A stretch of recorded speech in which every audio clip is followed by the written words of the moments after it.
Hello everyone, welcome to Kaitly. So आज हम discuss करने वाले हैं नेक्स्ट 20 क्वेश्चंस आपके डे 6 के ऑफ कंप्यूटर अवेयरनेस। सो चलिए स्टार्ट करते हैं विदाउट एनी फर्दर डिले। आप चाहते हैं इस पूरी सेशन का पीडीएफ मिले तो टेलीग्राम चैनल का लिंक डिस्क्रिप्शन बॉक्स में गिवन है, वहाँ जाके आप ज्वाइन कर सकते हैं। वहाँ पे आपको डेली पीडीएफ प्रोवाइड कराती जाएंगी। So let's start the session.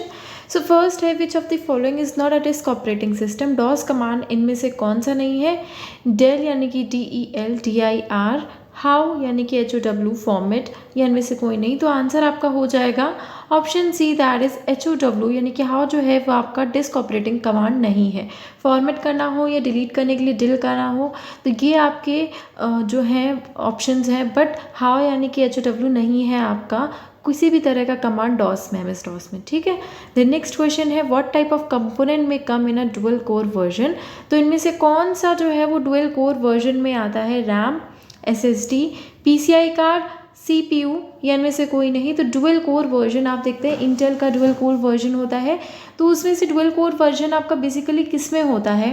RAM, SSD, PCI card या CPU में। तो आंसर हो जाएगा आपका option D, that is CPU। CPU में आपका डुअल कोर वर्जन जो है वो देखने को मिलता है। ठीक है। द नेक्स्ट है DOS is an acronym for, DOS यानी कि DOS जो है वो किसका शॉर्ट फॉर्म है? Data operating system, disk operating system, date operating section, disk operating section station या इनमें से कोई नहीं। तो आंसर हो जाएगा आपका option E, that is none of these, because हम फर्स्ट में ही देख चुके हैं DOS का फुल फॉर्म होता है डिस्क ऑपरेटिंग सिस्टम। ठीक है। तो डिस्क ऑपरेटिंग सिस्टम, अच्छा हाँ गिवन तो है इसमें। सो आंसर आपका हो जाएगा B, that is disk operating system जो है वो होता है फुल फॉर्म DOS का। ठीक है। द नेक्स्ट है 1 ZB is made up of. 1 ZB यानी कि जेटाबाइट में कितने होते हैं? पेटाबाइट, एक्साबाइट, बाइट्स या येटाबाइट्स। तो आपका आंसर हो जाएगा 1 जेटाबाइट में आपके होते हैं 1024 एक्साबाइट। सो ऑप्शन हो जाएगा option B, that is 1024 exabytes किस में होते हैं? जेटाबाइट में होते हैं। सो जैसे कि आपके 1 MB में 1024 किलोबाइट्स होती हैं। ठीक है। वैसे ही आपको क्या होता है 1 जेटाबाइट में कितने होते हैं? 1024 एक्साबाइट्स होते हैं। ठीक है। द नेक्स्ट है which is non volatile memory. इनमें से कौन सी नॉन वोलेटाइल मेमोरी है? Data is saved regardless of power off, lose data when power is off, not related to any kind of computer memory, same as cache memory. So क्या answer हो जाएगा? Option A, that is data is saved regardless of power off. So non volatile memory में क्या होगा कि आपका जो data है वो पावर ऑफ होने के बावजूद भी जो आपका डेटा है वो सेव हो जाएगा। तो ये हो जाएगी नॉन वोलेटाइल मेमोरी। ठीक है। वोलेटाइल में क्या होता है कि आपका डेटा सेव, अगर आपका पावर ऑफ हो गया है तो डेटा जो है वो सेव नहीं हो पाएगा। ठीक है। द नेक्स्ट है primary memory of a computer includes.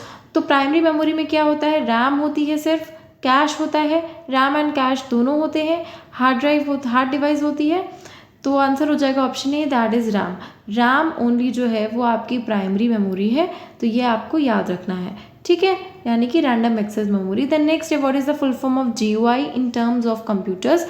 GUI का फुल फॉर्म हम सभी जानते हैं ग्राफिकल यूजर इंटरफेस। तो आंसर हो जाएगा option D, that is graphical user interface जो है वो फुल फॉर्म है GUI का। ठीक है। द नेक्स्ट है in which of the following form data is stored in the computer. तो इनमें से किस में जो डेटा है वो कंप्यूटर में स्टोर होगा?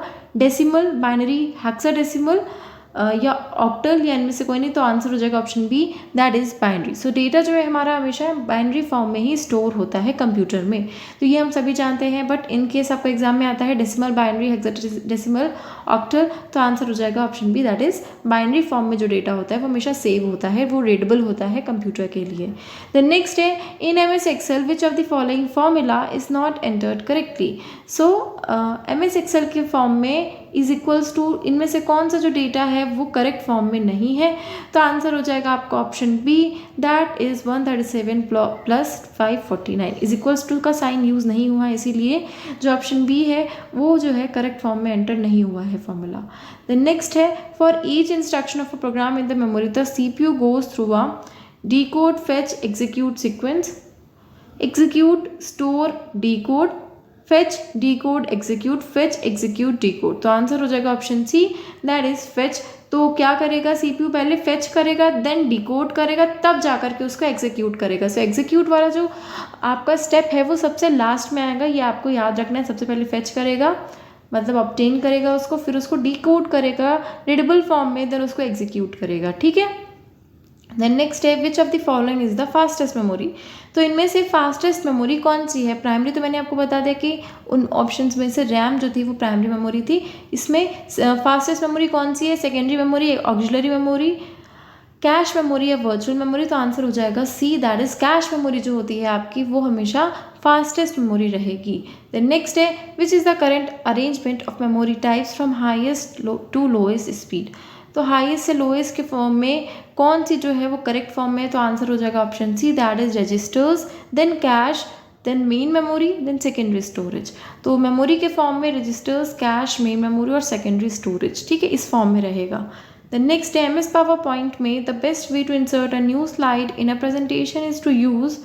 तो अगर हम किसी MS PowerPoint में एक नई स्लाइड को इंसर्ट करना चाहते हैं प्रेजेंटेशन में, तो उसके लिए हम क्या यूज़ करेंगे? Normal view, special view, slide show view, ये स्लाइड सॉर्ट ऑफ व्यू।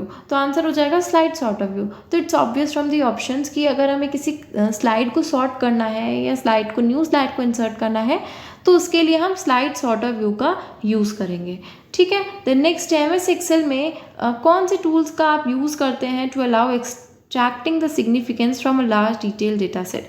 तो किसी लार्ज डिटेल डेटा सेट से अगर आपको कोई चीज़ एक्सट्रैक्ट करनी होती है तो उसके लिए हम किसका यूज़ करते हैं? Data extractor, data verifier and validator, pivot table, vertical hash lookup, या इनमें से कोई नहीं। तो आंसर हो जाएगा option C, that is pivot table का यूज़ करते हैं। देन नेक्स्ट है in a computer with window operating system files are stored in locations called. So file जो होती है आपकी किन लोकेशंस में स्टोर होती है जिसमें ऑपरेटिंग सिस्टम में? स्टोरेज, प्रोग्राम, डायरेक्टरीज या स्टैक। तो आंसर हो जाएगा डायरेक्टरीज जो होती हैं वहाँ पे फाइल्स स्टोर होती हैं उन कंप्यूटर्स में जिसमें विंडोज़ ऑपरेटिंग सिस्टम होता है। तो याद रखिएगा डायरेक्टरीज में जो है वो आपकी फाइल्स जो हैं वो स्टोर होंगी, ठीक है। देन नेक्स्ट है इन द ईमेल एड्रेस जो आपको ऐड का फुल ऐड जो दिया रखा है, ए दिया है, जो सिंबल दे रखा है उसका फुल फॉर्म क्या होता है? @ ठीक है। तो बहुत बार क्या होता है कि हम @ बोलते हैं, बट उसका जो करेक्ट मीनिंग है, करेक्ट स्टैंड्स फॉर है वो है @ ठीक है। द नेक्स्ट है in the internet business ISP stands for. So ISP का फुल फॉर्म क्या होता है? So this is very important because इस तरह के फुल फॉर्म्स आपसे एग्जाम में पूछे ही जाते हैं। तो आंसर हो जाएगा internet service provider. So ISP का फुल फॉर्म है इंटरनेट सर्विस प्रोवाइडर, ठीक है। द नेक्स्ट है in MS Word what is the smallest font size generally that we can use to text in word. So text का सबसे smallest font size क्या होता है MS Word में? 8714 या कोई नहीं, तो आंसर हो जाएगा 8. So 8 is the smallest font size in MS Word. ठीक है। देन नेक्स्ट है फाइल जो है वो आपकी इनमें से कौन सी डिवाइस में जाकर के स्टोर होगी? मॉनिटर में? बिल्कुल नहीं, मॉनिटर में नहीं स्टोर हो सकती है। कॉम्पैक्ट डिस्क, यस, CD में हम स्टोर कर सकते हैं, बट प्रिंटर और स्पीकर में हम स्टोर नहीं कर सकते। तो आंसर हो जाएगा option B, that is compact disc. Then next है in MS Word thesaurus tool जो है वो किसके लिए बनाया गया? थियोसॉरस टूल जो है वो आपका वो किसके लिए बनाया गया है? Spell checking, synonyms and antonyms word, spelling suggestions या ग्रामर करेक्शन। तो थियोसॉरस टूल जो है आपका वो किसके लिए बनाया गया है? सिनोनिम्स और एंटोनिम्स वर्ड के लिए। तो याद रखिएगा ऑप्शन बी, दैट इज थियोसॉरस जो टूल है आपका वो बनाया गया है सिनोनिम्स और एंटोनिम्स वर्ड के लिए। ये हो गया आप सभी के 20 क्वेश्चंस जो हमने डिस्कस कर लिए एंड आई होप ये सेशन आपके लिए यूज़फुल रहा होगा बिकॉज बहुत ही इंपॉर्टेंट क्वेश्चंस हमने डिस्कस करे जो कि आपके एग्जाम में मोस्ट प्रोबेबली पूछे जा सकते हैं। तो अगर ये सेशन अच्छा लगा है then do like it, share it with the friends and don't forget to subscribe the channel. Thank you so much.